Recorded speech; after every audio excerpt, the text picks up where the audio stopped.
Hello, my dear YouTube family, and welcome back to my YouTube channel. My name is Varun Bajpayee and I'm a mathematics mentor. और आज है हमारा competency based question series का ये part 34, जहां पे हम कंटिन्यू कर रहे हैं कॉम्पिटेंसी बेस्ड क्वेश्चंस जिनके आने की पॉसिबिलिटी आपके एग्जाम्स में 100% है। ठीक है, तो बेसिकली आज हम लोग जो टॉपिक कंटिन्यू कर रहे हैं वो एप्लीकेशन ऑफ ट्रिग्नोमेट्री है। ठीक है, और एप्लीकेशन ऑफ ट्रिग्नोमेट्री के क्वेश्चन बेसिकली हम लोग पिछले 2-3 वीडियो से कंटिन्यू हम लोग सॉल्व कर रहे हैं। ठीक है, अभी इसके बाद भी मैं एक क्वेश्चन और कराऊंगा इसी चैप्टर से, देन इसके बाद हम लोग ये पूरी सीरीज को मींस इस एप्लीकेशन ऑफ ट्रिग्नोमेट्री चैप्टर को हम लोग फिनिश करेंगे। देन उसके बाद हम लोग नेक्स्ट चैप्टर यानी कि सर्कल्स पे जंप ऑन करेंगे। ठीक है, तो अगर आप इस क्वेश्चन को देखो, इस वीडियो में मैं खाली इसी क्वेश्चन को डिस्कस करूंगा। ठीक है, तो बहुत ज़्यादा क्वेश्चन डिस्कस नहीं करेंगे। ठीक है, वीडियो को शॉर्ट रखेंगे। ठीक है, और कोशिश करूंगा जो भी क्वेश्चन मैं डिस्कस कर रहा हूँ हर वीडियो में, वो मैं मेक श्योर करूँ कि आपको हर सिंगल पॉइंट उसका क्रिस्प एंड क्लियर तरीके से समझ में आए। अब देखो इस क्वेश्चन में क्या है। 2 meter tall girl spots a balloon moving with the wind in a horizontal line at a height of 88.2 meters from the ground. The angle of elevation of the balloon from the eyes of the girl at any instant is 60 degree. After some time, the angle of elevation reduces to 30 degree. देखो है क्या कि basically for example एक girl यहाँ पे खड़ी हुई है। ठीक है, जिसकी हाइट आपको कितनी गिवन है, 1.2 मीटर्स गिवन है। कितनी गिवन है, 1.2 मीटर्स आपको हाइट गिवन है। ठीक है, ये हाइट आपको गिवन है। अब किसी इंस्टेंस पे वो बैलून को जब देखती है, ठीक है, तो वहां से जो उसका एंगल बनता है, अब ध्यान से समझना, यहाँ पे जो हम प्लेन जो हॉरिजॉन्टल रेफरेंस लेवल लेंगे ना, वो उसकी आई लेंगे। ठीक है, उसकी जो जो उसकी आई से लेंगे, उसकी हाइट को निगलेक्ट करेंगे। यहाँ पे हाइट को क्या करते हैं, हम लोग सब्ट्रैक्ट करते हैं। जब हाइट नहीं दी होती है तो हम लोग उसकी पूरी बॉडी को हम लोग as a point object consider कर लेते हैं। ठीक है, तो अब यहाँ से जब वो देख रही है तो कितना एंगल बना रही है, 60 डिग्री, क्योंकि अभी वो पास में। हमें पता है ना, जब किसी चीज को पास से देखते हैं तो हमें अपना एंगल ऑफ एलिवेशन ऊपर करना होता है। जैसे जैसे दूर जाते हैं, फिर हम दूर जाते हैं, वैसे वैसे हमारा एंगल ऑफ एलिवेशन क्या हो जाता है, कम हो जाता है। तो अब वही बलून हॉरिजॉन्टल लाइन में अगर उड़ रहा है, अब वो क्या हो जाता है, अब जब वो दूर चला जाता है तो उसकी एंगल ऑफ एलिवेशन कितना हो जाता है, 30 डिग्री। ठीक है, अब उस बलून की हाइट अगर ग्राउंड से देखो तो 88.2 मीटर दी गई। बट हमें कहाँ से चाहिए, हमें तो इस अपने हॉरिजॉन्टल लेवल से चाहिए जहाँ पे हमने कंसीडर किया है।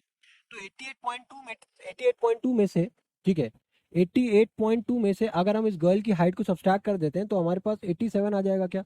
तो क्या यहाँ पे हम लोग 87 लिख सकते हैं। ठीक है, अब हॉरिजॉन्टल लेवल में उड़ रहा है यानी कि ये डिस्टेंस, ये परपेंडिकुलर हाइट भी हमारी सेम होगी। करेक्ट है। चलो अब इसके बाद ध्यान से समझना। ठीक है, बहुत ध्यान से समझना। ठीक है, क्वेश्चन इजी है। ठीक है, बट ध्यान से समझना। अब देखो, अगर मान लेते हैं इस गर्ल की जो लाइक डिस्टेंस है, राइट, बलून से, राइट, मान लेते हैं ये टोटल कुछ वाई होगी और यहाँ से कुछ मान लेते हैं एक्स होगी। ये टोटल आपके ऊपर, आप किस तरीके से उसको सॉल्व करते हो। मुझे ये बताना है कि ये जो बलून है पॉइंट ए से मान लेते हैं पॉइंट बी तक कितनी उसने डिस्टेंस ट्रेवल की वो बतानी है। यानी कि ये कितना हो जाएगा भाई, टोटल वाई है तो ये वाई माइनस एक्स हो जाएगा। Is that clear. ठीक है, इज दैट क्लियर। तो अब देखो, अब क्या करेंगे अपन, अब क्या करेंगे, अब पहले तो हम लोग ये छोटे वाले ट्रायंगल की बात करेंगे, फिर बड़े वाले ट्रायंगल की बात करेंगे। अगर ये ए है, ये बी है, मान लेते हैं ये पॉइंट हमारा ओ है। ठीक है, और ये पॉइंट हमारा सी है, ये पॉइंट हमारा डी है। ठीक है, तो पहले तो हम लोग बात करेंगे इन ट्राइंगल ओ ए डी की, इन ट्राइंगल ओ ए डी की हम लोग बात करेंगे। अब अगर आप ओ ए डी ट्राइंगल की बात करो, ठीक है, तो यहाँ पे tan की वैल्यू, अब हम लोग क्या निकालना है भाई, हमें परपेंडिकुलर गिवन है, हमें बस हॉरिजॉन्टल में फोकस करना है। ठीक है, तो हम लोग क्या करेंगे, हम लोग क्या करेंगे, ध्यान से समझना डियर। ठीक है, अब इसकी अगर हमें लाइक क्या निकालना है, बेस अगर निकालना है तो क्या हम लोग tan का यूज करेंगे। tan ऑफ कौन सा एंगल, कौन सा एंगल यहाँ पे, 60 डिग्री। tan 60 डिग्री की वैल्यू क्या हो जाएगी हमारी, ए डी अपॉन में बेस क्या हो जाएगा हमारे पास, ओ डी, है ना। ठीक है ना। अब देखो tan की वैल्यूज क्या होती है भाई, 0 डिग्री पे क्या हो जाता है, 0 डिग्री पे क्या हो जाता है, 0। ठीक है, फिर आता है 30 डिग्री यानी कि 1/√3। फिर 45 डिग्री पे क्या हो जाता है 1, 60 डिग्री पे क्या आ जाता है हमारा √3। फिर 90 डिग्री पे नॉट डिफाइंड हो जाता है। ठीक है, क्योंकि हमें पता है tan किसका रेशियो होता है, साइन और कॉस के। तो अगर साइन और कॉस की वैल्यूज पता है तो tan की इजीली आप निकाल लोगे। तो tan 60 की जगह पे क्या मैं यहाँ पे √3 लिख दूं, बिल्कुल। अब ओडी की जगह पे क्या मैं x लिख दूं, वो इजी रहेगा मेरे पास, बार बार ओडी ए बी लिखना, वरना आप उस तरीके से भी कर सकते थे। एक्स और वाई लेने का मतलब ही यही है कि मैं उसको थोड़ा सा इजी कर दिया है। ठीक है, थोड़ा सा, otherwise A D O D बार बार लिखने में भी हेजिटेशन होती है और पढ़ने में भी कंफ्यूजन भी क्रिएट होती है बार बार। ठीक है, अब देखो यहाँ पे क्या है, ए डी बचा है, ए डी की हाइट कितनी हमारे पास बची, 87। ठीक है, अब अगर आप एक्स की वैल्यू निकालते हो तो वो आपके पास आएगी 87/√3। क्या आ जाएगा, 87/√3 आ गया। ठीक है ना, ये चीज कंफर्म हो गई। अब इसके बाद देखो, अब अगर आप अब अगर आप सेकंड ट्राइंगल की बात करते हो, इन ट्राइंगल, ठीक है, किसकी बात कर रहे हो, किसकी बात कर रहे हो, ओ बी सी की, ठीक है, O B C, in triangle O B C. अब अगर मैं ओ बी सी की बात करूं तो अगेन मैं यहाँ पे, अब एंगल हमारे पास 30 डिग्री एलिवेशन का, ठीक है, हाइट हमारे पास स्टिल कितनी है 87। अब जो हमारी हॉरिजॉन्टल है यानी कि बेस, ये क्या हो गया वाई, और समझना 87 अपॉन tan 30 की वैल्यू थी 1/√3, यानी कि y की वैल्यू कितनी आ गई 87, और ऊपर √3 जाकर के मल्टीप्लाई हो जाएगा, ठीक है। तो ये वैल्यू आ गई y की। अब मुझे क्या चाहिए, मुझे तो फाइंड करना है y माइनस एक्स, मुझे क्या फाइंड करना है, मुझे फाइंड करना है y माइनस एक्स, ठीक है। तो y माइनस एक्स को फाइंड करने के लिए क्या करना है अपन को, अब यहाँ पे y की वैल्यू कितनी दी है मुझे, y की वैल्यू दी है 87√3, y की वैल्यू दी है 87√3, माइनस x की वैल्यू दी है 87/√3, ठीक है। ये वैल्यूज गिवन है।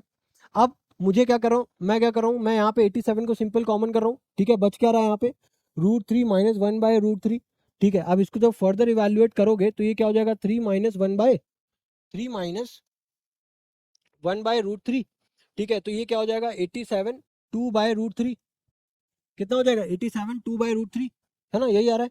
अब देखो, अब क्या करोगे आप, सॉरी एक सेकेंड, सही है ना, √3 इंटू √3 3 हो गया, 3 माइनस 1 2 2/√3, सही है, सही है, कोई दिक्कत नहीं है। तो ये आ गया 87 इंटू 2/√3, ठीक है। अब देखो, अब क्या करोगे, अब यहाँ से जब आप इसको मल्टीप्लाई करोगे, 2 7 का कितना हो जाएगा डियर, 2 7 का 14, कैरी 1 2 8 से 16, 170, यानी 174 ओवर में √3, ठीक है। अब अगर आप इसको रैशनलाइज करते हो, इसको अगर आप रैशनलाइज करते हो तो क्या करोगे, 174/√3 मल्टीप्लाई करोगे √3 बटे में √3, √3 इंटू √3 कितना हो जाएगा डियर 3, और इधर क्या हो जाएगा 174√3, अब ये 3 से 3 कैंसिल हो जाएगा, 3 5 से 15, ठीक है, और क्या हो जाएगा 3 8 24, यानी कि क्या आ गया फाइनल आंसर 58√3। देखो, तो ये तो हो गया एक अप्रोच, हमने इस तरीके से सोचा कि भाई टोटल वाई हो गया, बचा हुआ एक्स हो गया, ये अप्रोच हो गई।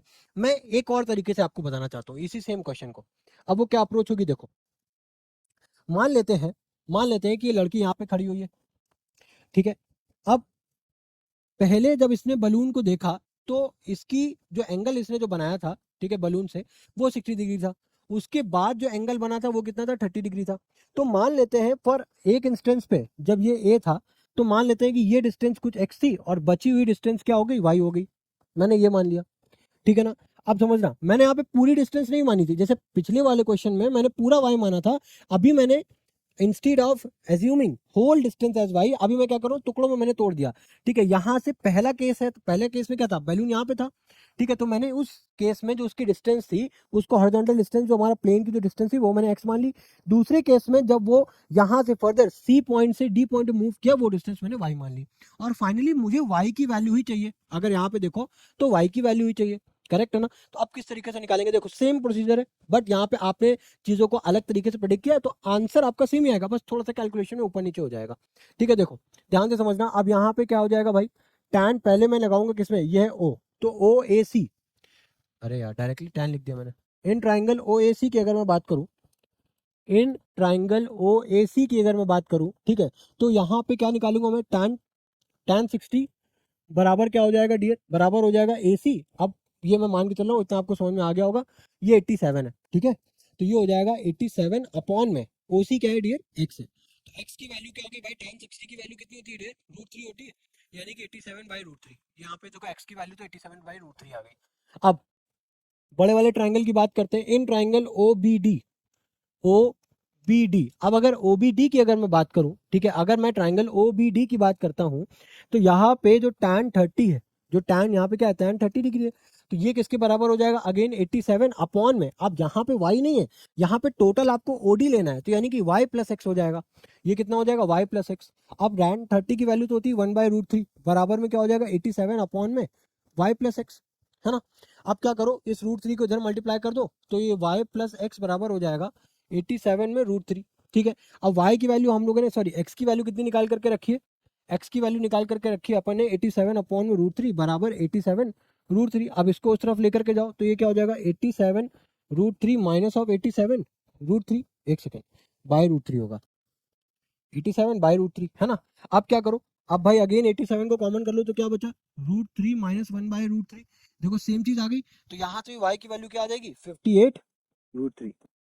तो आई होप ये दोनों चीजें देखो, जरूरी नहीं है कि आपको जो बुक में सोल्यूशन गिवन है, ठीक है, या जो एक ही मेथड जो मैंने आपको बता दिया है उसी तरीके से ही क्वेश्चन सॉल्व होगा, गलत है। ठीक है, एक ही किसी भी क्वेश्चन को सॉल्व करने का एक अप्रोच नहीं होता, मल्टीपल अप्रोच हो सकते हैं। ये डिपेंड करता है कि आप क्वेश्चन को किस तरीके से देख रहे हो और किस तरीके से उसको सॉल्व कर रहे हो। ठीक है, ये डिपेंड करता है आपके ऊपर टोटली। अगर इसी वजह से मैं बोलता हूँ, अगर आपके कॉन्सेप्ट क्लियर है ना, तो क्वेश्चन को किसी भी तरीके से क्यों ना एग्जाम में घुमा दे, आप उसको इजिली क्रैक कर दोगे। ठीक है, तो इस वीडियो में ये जो मैंने क्वेश्चन डिस्कस किया है, आई होप ये क्वेश्चन आपको बहुत ही अच्छे तरीके से समझ में आ गया होगा। और अगर फिर भी अगर आपको लगता है अभी भी कोई ऐसी चीज है जो मैं मिस आउट कर गया हूं या फिर आपको समझ में नहीं आई है डीएन, तो प्लीज मुझसे कमेंट बॉक्स में रीच आउट करिए। मुझे आप अपने अपने जो भी डाउट्स हैं कमेंट बॉक्स में पुट अप करिए, या फिर मुझसे डायरेक्टली रीच आउट करिए मेरे इंस्टाग्राम के पेज पे, मैथ्स बाय वरुण वाजपेयी पे। ठीक है, I will definitely help you out. ठीक है, तो इसी के साथ मिलते हैं डियर आपके साथ नेक्स्ट वीडियो में। Till then good bye, thank you.